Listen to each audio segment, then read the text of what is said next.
안녕하세요.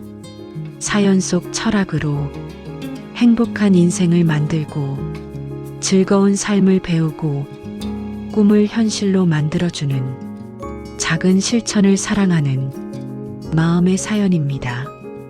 오늘 함께 할 사연과 철학 속으로 함께 들어가 보겠습니다.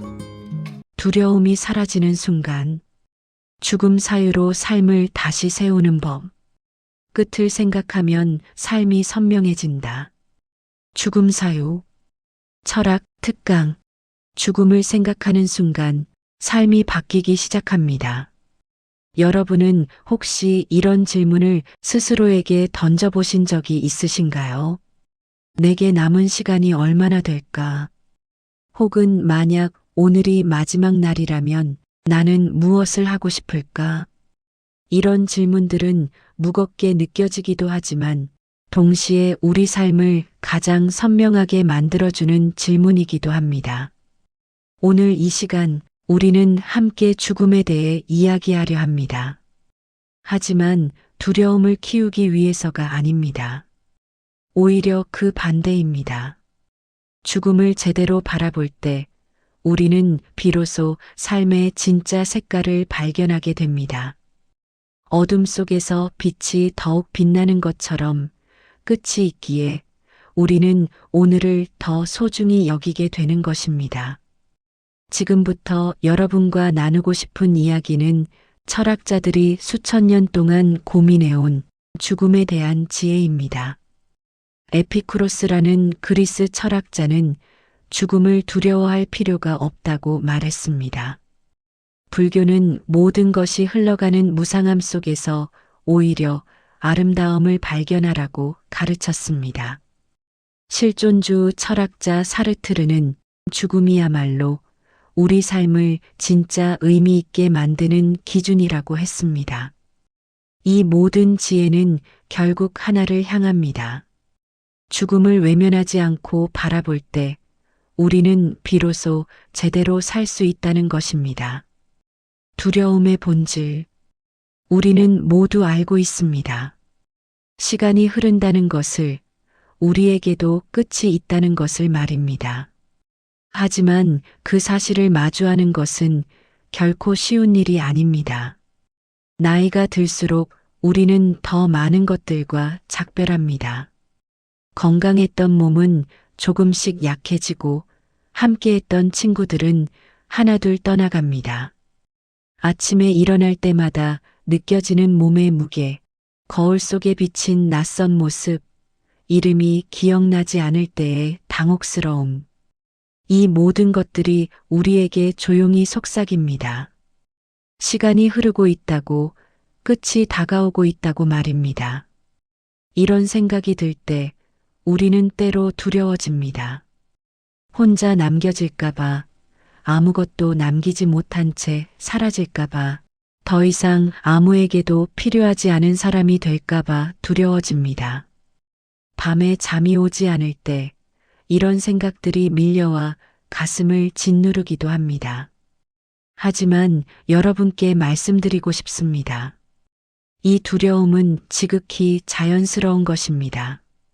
살아있는 모든 존재가 느끼는 감정입니다. 우리만 이런 생각을 하는 것이 아닙니다. 수천 년 전 그리스의 철학자도, 히말라야의 수행자도, 현대를 살아가는 모든 사람들도 동일한 질문 앞에 서 있었습니다. 그리고 그들 중 가장 지혜로운 이들은 이 두려움을 외면하지 않았습니다. 오히려 정면으로 바라보았습니다. 죽음을 직시하고 그 속에서 삶의 의미를 찾아냈습니다. 그들은 발견했습니다. 죽음을 생각하는 것이 삶을 포기하는 것이 아니라 오히려 삶을 더 깊이 이해하고 더 충만하게 사는 방법이라는 것을 말입니다. 남은 시간이라는 말이 주는 무게감이 있습니다. 하지만 그 무게감은 동시에 우리에게 선물이기도 합니다. 시간이 한정되어 있기에 우리는 무엇이 진짜 중요한지 알 수 있습니다. 끝이 있기에 우리는 지금 이 순간을 헛되이 보내지 않으려 합니다. 상실의 아픔도 마찬가지입니다. 사랑하는 사람을 떠나보내는 슬픔, 함께했던 시간들이 더 이상 돌아오지 않는다는 아쉬움. 이 모든 감정들은 우리가 진심으로 무언가를, 누군가를 사랑했다는 증거입니다. 아프다는 것은 살아있다는 것입니다. 느낀다는 것은 여전히 우리 안에 뜨거운 무언가가 남아있다는 것입니다. 오늘 이 시간 우리는 그 두려움과 아픔을 외면하지 않을 것입니다. 하지만 그것에 압도되지도 않을 것입니다. 대신 우리는 그것을 통과해서 그 너머에 있는 더 깊은 평화와 자유를 발견하려 합니다. 실제 사례, 죽음을 마주한 사람들의 이야기. 첫 번째 이야기를 들려드리겠습니다. 서울 은평구에 사시는 김영숙님, 72살입니다. 영숙님은 작년 봄 50년을 함께한 남편을 떠나보냈습니다. 아침에 눈을 뜨면 옆자리가 비어 있었고 저녁에 밥을 지으면 혼자 먹어야 했습니다. 아파트 복도를 걸을 때마다 남편과 함께 산책하던 기억이 떠올랐습니다. 처음 몇 달은 견디기 힘들었습니다. 살아야 할 이유를 찾지 못했습니다. 자식들은 자주 찾아왔지만 영숙님의 마음속 공허함을 채워주지는 못했습니다. 그저 하루하루를 버티는 것 같았습니다.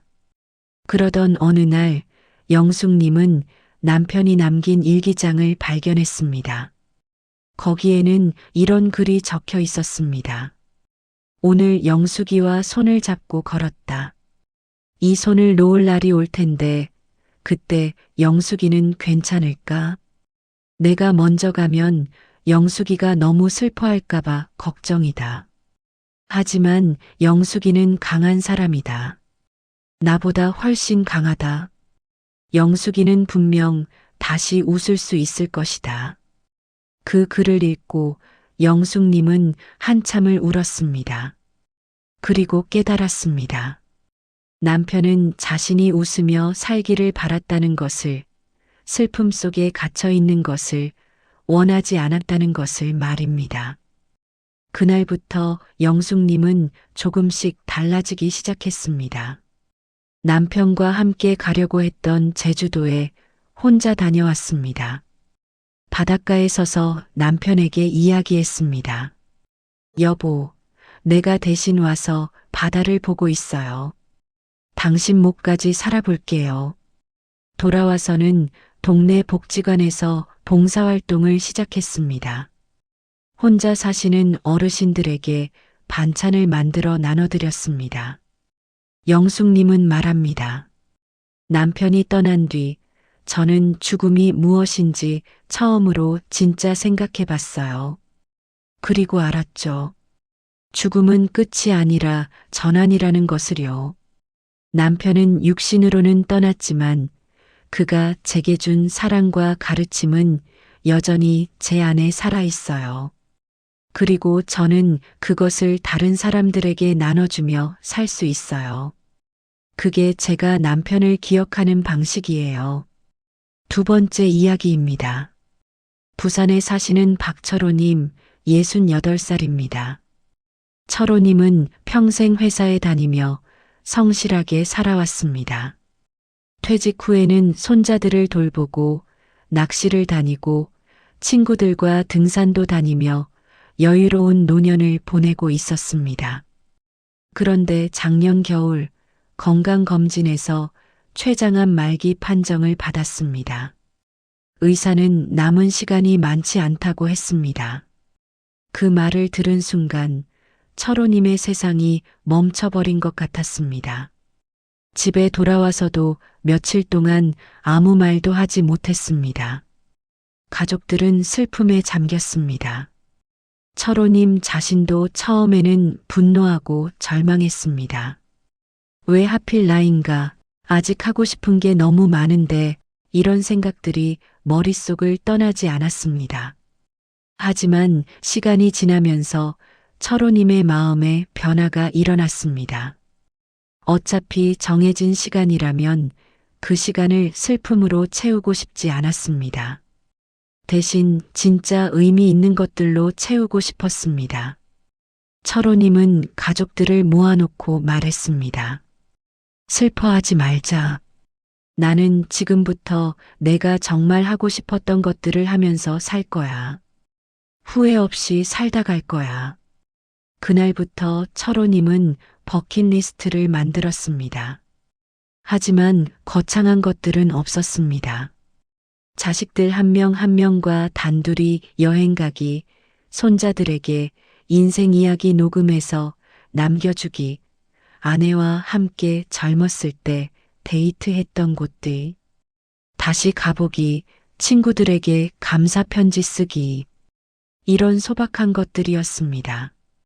철호님은 하나씩 실천했습니다. 큰아들과 함께 강원도 산골 온천에 다녀왔고, 딸과는 서울 북촌을 걸으며 오랜 대화를 나눴습니다. 손자들 앞에서 자신의 어린 시절 이야기, 부모님 이야기, 살면서 배운 것들을 카메라에 담았습니다. 아내와는 첫 데이트 장소였던 남산타워에 올라가 손을 잡고 서울 야경을 바라봤습니다. 놀라운 것은 철호님의 표정이었습니다. 말기암 환자라고는 믿기지 않을 만큼 밝았습니다. 주변 사람들이 물었습니다. 어떻게 그렇게 웃으실 수 있어요? 철호님은 이렇게 답했습니다.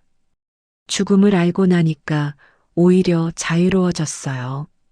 뭐가 중요한지 너무나 명확해졌거든요. 예전에는 쓸데없는 걱정도 많이 하고 화낼 일도 많았는데 이제는 그런 게 하나도 중요하지 않아요. 가족들 얼굴, 아내의 손, 아침 햇살, 맛있는 밥 한 그릇. 이런 게 전부예요. 그리고 이게 얼마나 소중한지 이제야 알았어요. 제게 주어진 시간이 명확하니까 그 시간을 정말 잘 쓸 수 있게 됐어요. 철호님은 지금도 투병 중이지만 매일매일 감사일기를 씁니다. 그리고 가족들에게 말합니다. 나는 행복해. 정말로. 세 번째 이야기입니다. 경기도에 사시는 이순희님, 75살입니다. 순희님은 평생 남을 위해 살았습니다. 시어머니 봉양하고, 자식 키우고, 남편 뒷바라지하고, 손주들을 돌보며 살았습니다. 자신을 위한 시간은 거의 없었습니다. 70이 넘어서야 비로소 조금 여유가 생겼습니다. 그런데 그 즈음 친한 친구가 갑자기 세상을 떠났습니다. 전날까지 함께 차를 마시며 이야기를 나눴는데 다음날 아침 심장마비로 돌아가신 것입니다. 순희님은 큰 충격을 받았습니다. 죽음이 이렇게 갑자기 올 수 있다는 것을, 내일이 당연하지 않다는 것을 처음으로 실감했습니다. 그날 밤 순희님은 스스로에게 물었습니다. 나는 내가 원하는 대로 살고 있는 건가? 만약 내일 내가 간다면 후회는 없을까? 대답은 명확했습니다. 후회투성이었습니다. 하고 싶었던 것들을 하지 못했고, 가고 싶었던 곳에 가지 못했고, 되고 싶었던 사람이 되지 못했습니다. 항상 남을 먼저 생각하느라 정작 자신은 돌보지 못했습니다. 순희님은 결심했습니다. 남은 시간만큼은 자신을 위해 살겠다고. 이기적으로 사는 게 아니라 자신의 꿈과 바람을 존중하며 살겠다고 말입니다. 가장 먼저 한 일은 평생 배우고 싶었던 서예를 시작한 것이었습니다. 동네 문화센터에 등록해서 붓글씨를 배웠습니다. 처음에는 붓을 잡는 것도 어색했지만 점점 즐거워졌습니다. 먹을 갈고 붓에 먹을 묻히고 종이 위에 한 획 글씨를 쓰는 시간이 명상 같았습니다. 그 다음에는 평생 가보고 싶었던 유럽 여행을 혼자 다녀왔습니다. 자식들이 걱정했지만 순이님은 단호했습니다. 이제는 내가 하고 싶은 걸 해야 해. 언제까지 기다릴 수는 없어. 파리의 작은 카페에서 커피를 마시고 이탈리아의 성당에서 기도하고 스페인의 해변을 걸었습니다. 혼자였지만 외롭지 않았습니다. 오히려 자유로웠습니다. 돌아와서는 시 쓰기를 시작했습니다. 평생 마음속에 담아두었던 이야기들을 시로 풀어냈습니다. 첫사랑 이야기, 힘들었던 시절 이야기, 아이들을 키우며 느꼈던 기쁨과 슬픔. 이 모든 것들이 시가 되었습니다. 순이님은 말합니다. 죽음을 생각하니까 살고 싶어졌어요. 제대로 살고 싶어졌어요. 남의 눈치 보지 않고 누군가의 기대에 맞추지 않고 내가 진짜 원하는 대로 살고 싶어졌어요. 그리고 이제 그렇게 살고 있어요. 이제야 제 인생을 사는 것 같아요. 이 세 분의 이야기에는 공통점이 있습니다. 모두 죽음을 직면했을 때 오히려 더 생생하게 살기 시작했다는 것입니다. 죽음이 끝이 아니라 시작이 되었습니다. 두려움이 용기로 바뀌었습니다. 막연함이 명확함으로 변했습니다. 이것이 바로 죽음 사유의 힘입니다. 끝을 생각할 때 우리는 비로소 제대로 시작할 수 있습니다. 철학적 해석, 현자들의 죽음 응시법. 이제 우리는 더 깊은 곳으로 들어가 보려 합니다. 수천 년 동안 인류의 가장 지혜로운 이들이 죽음에 대해 무엇을 말해왔는지 함께 살펴보겠습니다. 에피쿠로스, 죽음은 우리와 무관하다. 기원전 300년경 고대 그리스에 에피쿠로스라는 철학자가 살았습니다. 그는 사람들이 죽음을 두려워하는 것을 보고 안타까워했습니다. 그래서 이런 말을 남겼습니다. 죽음은 우리에게 아무것도 아니다.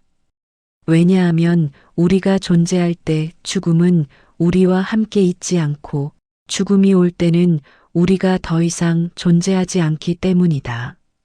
처음 이 말을 들으면 말장난처럼 들릴 수도 있습니다.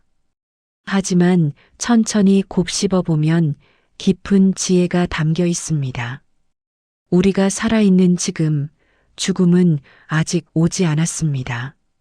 그러니 지금 죽음을 걱정하는 것은 아직 일어나지 않은 일을 두려워하는 것입니다. 그리고 실제로 죽음이 왔을 때는 우리의 의식 자체가 사라지기 때문에 죽음을 경험하는 나라는 존재가 없습니다. 그러니 죽음은 사실 우리가 경험할 수 없는 것입니다. 에피쿠로스는 묻습니다. 태어나기 전에 무한한 시간을 우리는 두려워하지 않습니다. 왜 죽은 후에 무한한 시간을 두려워해야 합니까? 태어나기 전에도 우리는 존재하지 않았습니다. 그 시간이 고통스럽지 않았던 것처럼 죽은 후의 시간도 고통스럽지 않을 것입니다. 이 철학이 우리에게 주는 선물은 무엇일까요? 바로 현재에 집중할 수 있는 자유입니다. 아직 오지 않은 죽음을 두려워하며 지금 이 순간을 낭비할 필요가 없다는 것입니다. 여러분이 지금 이 순간 숨쉬고 있다면, 지금 이 순간 누군가와 함께 있다면, 지금 이 순간 햇살을 느낀다면 그것이 전부입니다. 죽음은 아직 오지 않았습니다. 그러니 지금 이 순간을 온전히 누리십시오. 에피쿠로스는 또한 말합니다. 죽음이 두렵지 않다면 삶의 질이 높아진다고 말입니다. 죽음에 대한 공포가 사라지면 우리는 더 이상 죽음을 피하기 위해 불필요한 것들을 쌓아두려 하지 않습니다. 대신 진짜 행복을 주는 것들, 친구와의 우정, 단순한 기쁨, 평화로운 마음에 집중할 수 있습니다. 생각해 보십시오. 우리는 얼마나 많은 시간을 미래의 불안 때문에 낭비합니까? 돈을 더 모아야 한다고, 뭔가를 더 준비해야 한다고, 혹시 모를 일에 대비해야 한다고 걱정하며 지금 이 순간의 작은 행복들을 놓치지는 않습니까? 에피쿠로스의 가르침은 이렇게 속삭입니다. 죽음을 두려워하지 마십시오. 대신 지금 이 순간을 사십시오. 죽음이 올 때 당신은 이미 없을 것이고 당신이 있는 지금, 죽음은 아직 오지 않았습니다.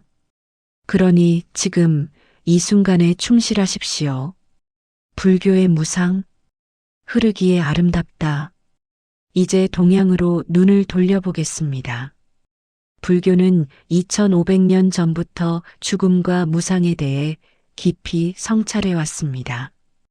불교의 핵심 가르침 중 하나가 바로 재행무상, 모든 것은 흐른다는 것입니다.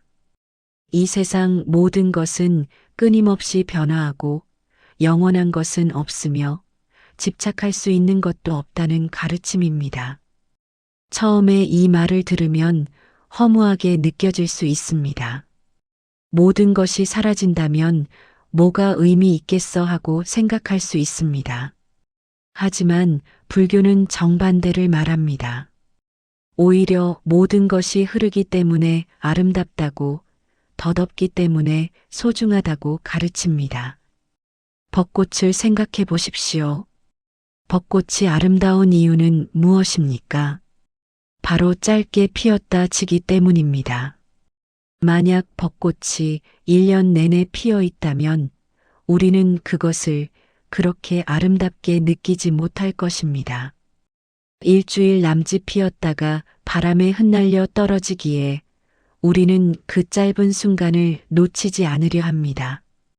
그 아래 서서 꽃잎이 떨어지는 것을 바라보며 마음이 숙연해집니다. 우리 삶도 마찬가지입니다. 우리의 삶이 한정되어 있기에, 오늘이 무한하지 않기에 우리는 이 순간을 소중히 여깁니다. 만약 우리가 영원히 산다면 오늘은 특별할 것이 없을 것입니다. 내일도 있고 모레도 있고 무한한 내일들이 있을 테니까요. 하지만 우리에게 주어진 날들이 한정되어 있기에 오늘은 특별합니다. 불교는 이렇게 가르칩니다. 모든 것이 흘러가는 것을 저항하지 말고 받아들이라고, 붙잡으려 하지 말고 흘려보내라고. 그렇게 할 때 우리는 비로소 자유로워진다고 말입니다. 나이가 들면서 우리는 많은 것을 잃습니다. 젊음을 잃고 건강을 잃고 사랑하는 사람들을 잃습니다. 이것은 슬픈 일입니다. 하지만 불교는 말합니다. 그것이 삶의 본질이라고, 모든 만남에는 이별이 있고 모든 시작에는 끝이 있다고 말입니다. 이것을 받아들이는 것이 포기가 아닙니다. 오히려 이것을 받아들일 때 우리는 지금 있는 것들을 더 깊이 사랑할 수 있습니다. 언젠가 떠나보낼 것을 알기에 지금 함께 있는 시간이 더욱 소중해집니다. 손자를 안을 때 이 아이가 자라서 언젠가 내 곁을 떠날 것을 압니다. 하지만 그렇기에 지금 이 작은 손을 잡은 순간이 더욱 특별합니다. 친구와 차를 마실 때 언젠가 이런 시간을 더 이상 가질 수 없을 것을 압니다. 하지만 그렇기에 지금 이 대화가, 이 웃음이, 이 따뜻한 찻잔이 더욱 소중합니다. 불교의 무상사상은 우리에게 이렇게 속삭입니다. 집착하지 마십시오. 하지만 사랑하십시오. 붙잡으려 하지 마십시오. 하지만 소중히 여기십시오. 모든 것은 흘러갑니다.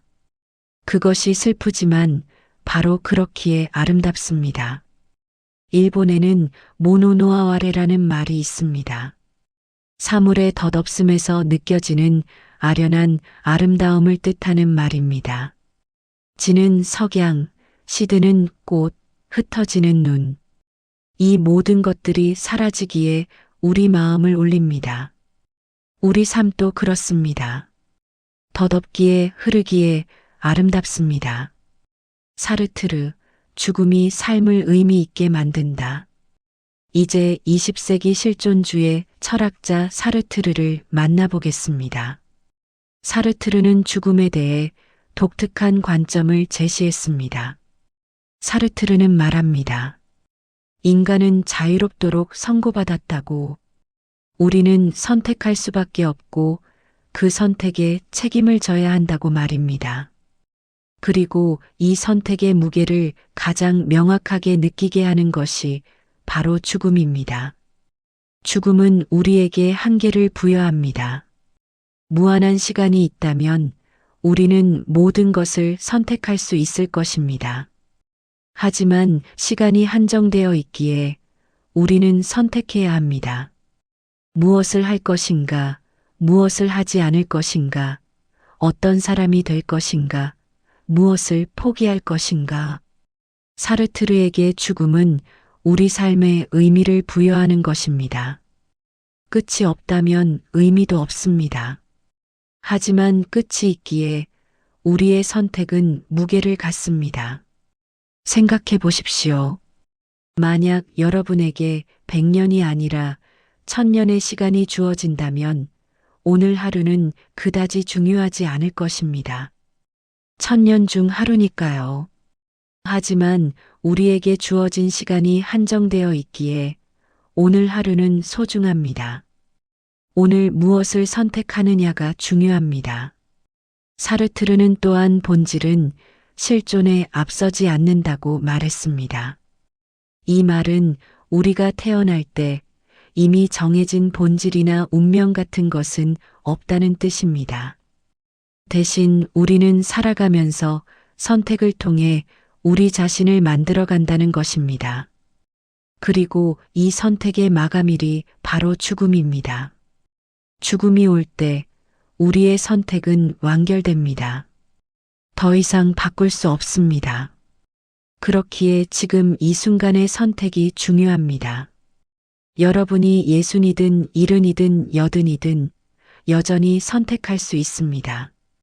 오늘 어떻게 살 것인가, 누구에게 어떤 말을 할 것인가, 무엇을 소중히 여길 것인가. 이 모든 것이 여러분의 선택입니다. 사르트르의 철학이 때로 무겁게 느껴질 수 있습니다. 모든 것이 우리 책임이라는 것이 부담스러울 수 있습니다. 하지만 다른 관점에서 보면 이것은 엄청난 자유입니다. 우리는 주어진 운명에 묶여 있지 않습니다. 과거에 묶여 있지 않습니다. 지금 이 순간 다시 선택할 수 있습니다. 늦었다고 생각할 때가 가장 빠른 때라는 말이 있습니다. 60에 시작해도 70에 시작해도 80에 시작해도 늦지 않습니다. 죽음이 올 때까지 우리는 우리 자신을 만들어갈 수 있습니다. 사르트르는 이렇게 말하는 것 같습니다. 죽음을 기억하십시오. 하지만 두려워하지 마십시오. 대신 그것을 선택의 기준으로 삼으십시오. 만약 내일 죽는다면 나는 오늘 이것을 선택할 것인가? 이렇게 물으며 사십시오. 그러면 여러분의 삶은 진실해질 것입니다. 새 철학의 공통점, 죽음 사유가 주는 자유. 에피쿠로스, 불교 사르트르. 시대도 다르고 문화도 다른 이 세 철학이 공통으로 말하는 것이 있습니다. 죽음을 제대로 바라보는 것은 삶을 포기하는 것이 아니라 오히려 삶을 더 온전히 사는 방법이라는 것입니다. 에피쿠로스는 죽음이 우리와 무관하다고 말하며 현재에 집중할 자유를 줍니다. 불교는 모든 것이 흐른다고 말하며 집착에서 벗어날 자유를 줍니다. 사르트르는 죽음이 우리 선택에 의미를 준다고 말하며 진실하게 선택할 자유를 줍니다. 결국 죽음 사유는 우리를 자유롭게 합니다. 불필요한 걱정에서 자유롭게, 남의 시선에서 자유롭게, 의미 없는 것들에서 자유롭게 만듭니다. 그리고 동시에 죽음 사유는 우리 삶을 선명하게 합니다. 무엇이 진짜 중요한지 명확해집니다. 누구를 사랑해야 하는지, 무엇을 해야 하는지, 어떻게 살아야 하는지 분명해집니다. 여러분, 죽음을 생각하는 것을 두려워하지 마십시오. 오히려 정기적으로 죽음을 생각하는 시간을 가지십시오. 그것이 우울한 시간이 아니라 오히려 가장 맑고 깨어있는 시간이 될 것입니다. 실전 마음 훈련 매일 10분 죽음 사유 루틴. 이제 우리가 배운 철학을 실제 삶에 어떻게 적용할 수 있는지 구체적으로 살펴보겠습니다. 여러분이 혼자서도 실천할 수 있는 간단하지만 강력한 루틴을 소개해 드리겠습니다. 매일 아침이나 저녁 조용한 시간에 딱 10분만 투자하십시오. 이 10분이 여러분의 하루를 나아가 삶 전체를 바꿀 수 있습니다. 1단계 오늘의 삶을 끝에서 바라보기 2분 편안하게 앉으십시오. 눈을 감으셔도 좋고 조용히 한 곳을 응시하셔도 좋습니다. 그리고 천천히 숨을 쉬십시오. 들숨, 날숨, 들숨, 날숨. 이제 상상해 보십시오.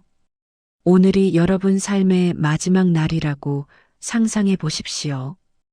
이것은 불길한 상상이 아닙니다. 오히려 오늘을 가장 선명하게 보기 위한 렌즈입니다.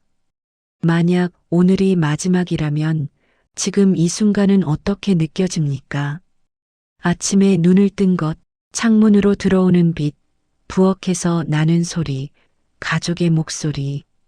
이 모든 것들이 다르게 느껴지지 않습니까? 스스로에게 물어보십시오. 만약 오늘이 마지막이라면 나는 지금 하고 있는 일을 하고 싶은가? 아니면 다른 무언가를 하고 싶은가? 이 질문에 정답은 없습니다. 다만 이 질문은 여러분이 진짜 원하는 것이 무엇인지 명확하게 보도록 도와줍니다. 2단계 미련 정리 질문 3가지 3분. 이제 3가지 질문에 답해 보십시오. 소리내어 말하셔도 좋고 마음속으로 답하셔도 좋고 노트에 적으셔도 좋습니다. 첫 번째 질문. 내가 아직 하지 못한 말이 있는가? 누군가에게 하고 싶었지만 하지 못한 말이 있습니까? 고마운 마음, 미안한 마음, 사랑한다는 말. 혹시 그런 말들이 마음속에 쌓여 있지는 않습니까? 만약 있다면 그것을 오늘 꼭 전하겠다고 결심하십시오. 전화 한 통, 문자 하나, 직접 만나서 하는 짧은 대화. 어떤 방식이든 좋습니다. 두 번째 질문. 내가 아직 하지 못한 일이 있는가? 크고 거창한 일이 아니어도 됩니다. 작은 소망이어도 좋습니다. 가보고 싶었던 곳, 배우고 싶었던 것, 시도해보고 싶었던 일. 혹시 나중에 미루며 아직 하지 못한 것이 있습니까? 만약 있다면 언제 어떻게 시작할지 구체적으로 계획해 보십시오. 세 번째 질문. 내가 아직 풀지 못한 관계가 있는가? 오해로 인해 멀어진 사람, 다투고 화해하지 못한 사람, 연락이 끊긴 오랜 친구. 혹시 마음 한구석에 미안함이나 그리움으로 남아있는 관계가 있습니까? 만약 있다면 용기 내어 다가가는 것을 고려해 보십시오. 먼저 손 내미는 것이 약함이 아닙니다. 오히려 강함입니다. 이 3가지 질문은 여러분 마음속에 쌓여있던 미련들을 정리하도록 도와줍니다. 미련이 많으면 앞으로 나아가기 어렵습니다. 하지만 미련을 하나씩 정리하면 마음이 가벼워지고 지금 이 순간에 더 온전히 집중할 수 있습니다. 3단계 삶의 우선순위 재배치 3분. 이제 종이를 한 장 꺼내십시오. 혹은 머릿속으로 상상하셔도 좋습니다. 그 종이를 세 부분으로 나누십시오. 첫 번째 칸에는 지금 내가 시간을 가장 많이 쓰는 것들을 적으십시오. 텔레비전 보기, 걱정하기, 쓸데없는 생각하기, 의미 없는 모임 등 정직하게 적어 보십시오. 두 번째 칸에는 내가 진짜 중요하게 여기는 것들을 적으십시오.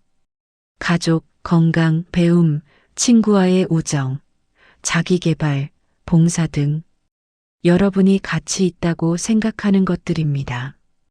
세 번째 칸에는 앞으로 시간을 더 쓰고 싶은 것들을 적으십시오.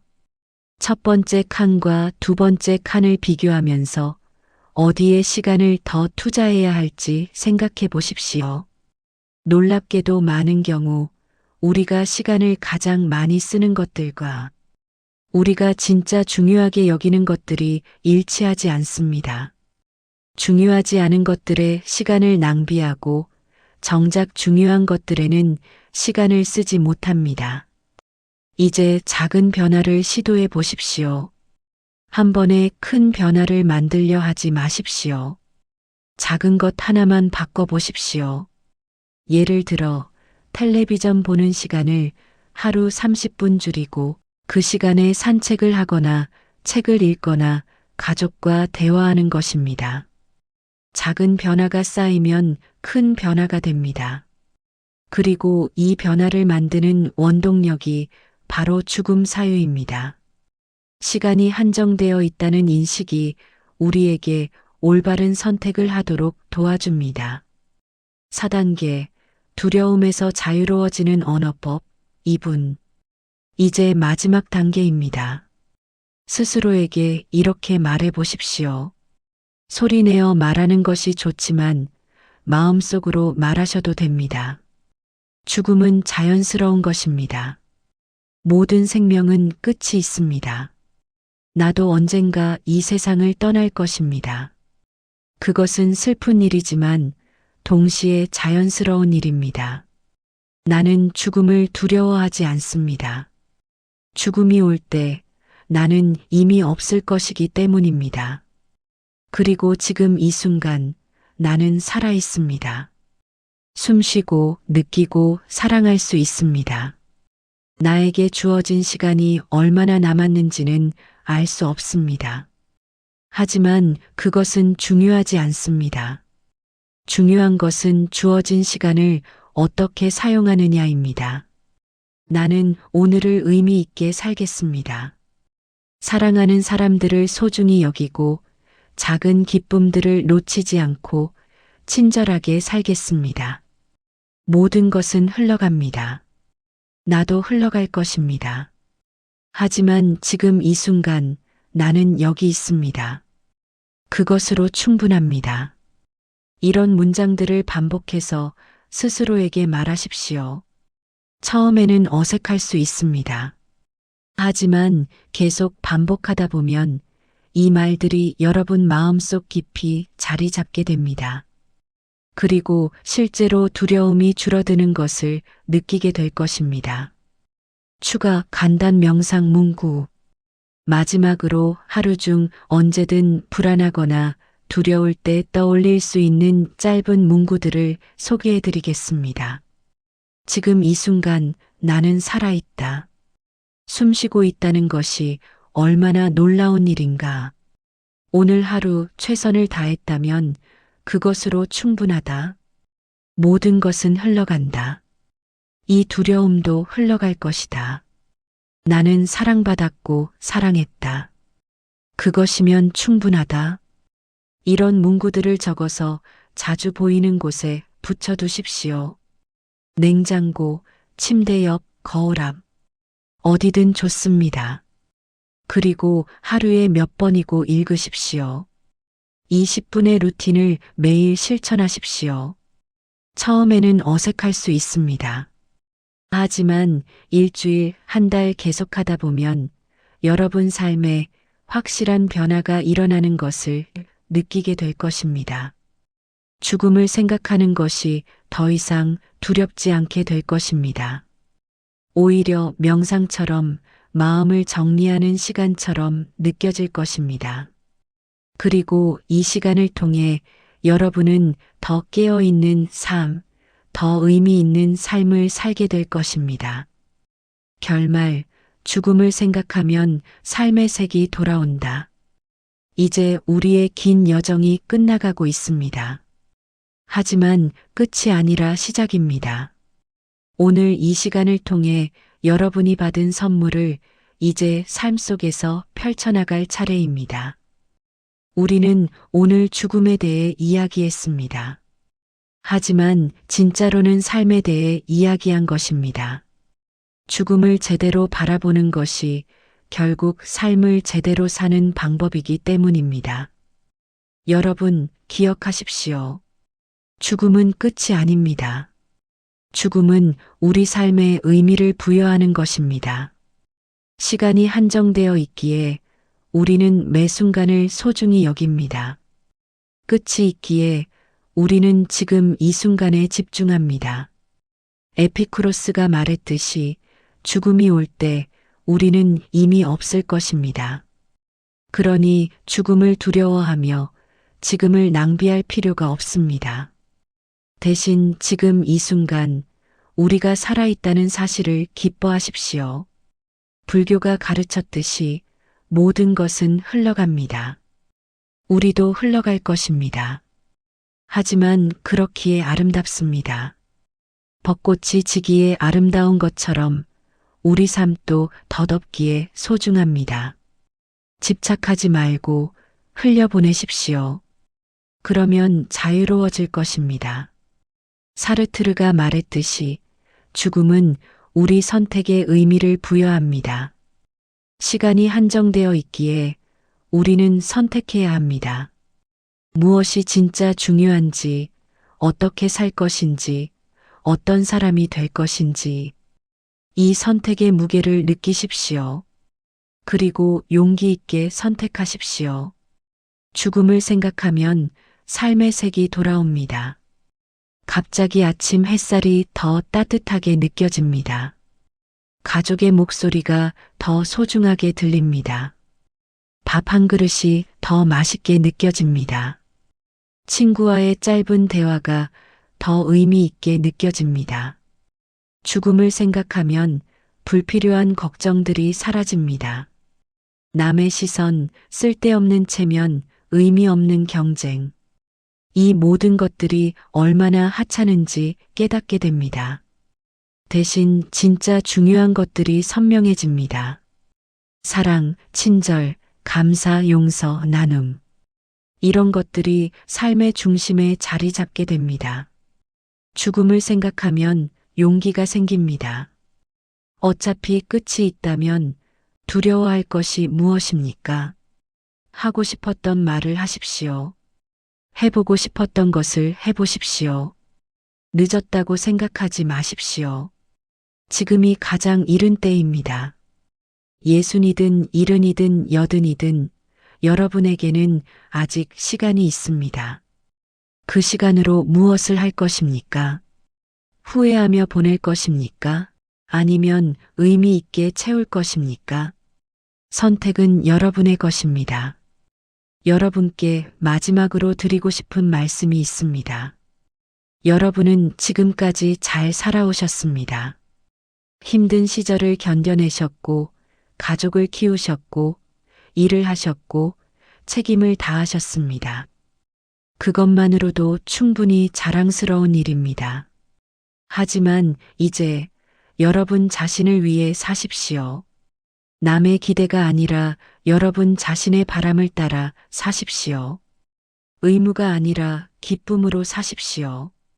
남은 시간이 얼마나 되든 그 시간은 여러분의 것입니다. 그 시간을 두려움으로 채우지 마십시오.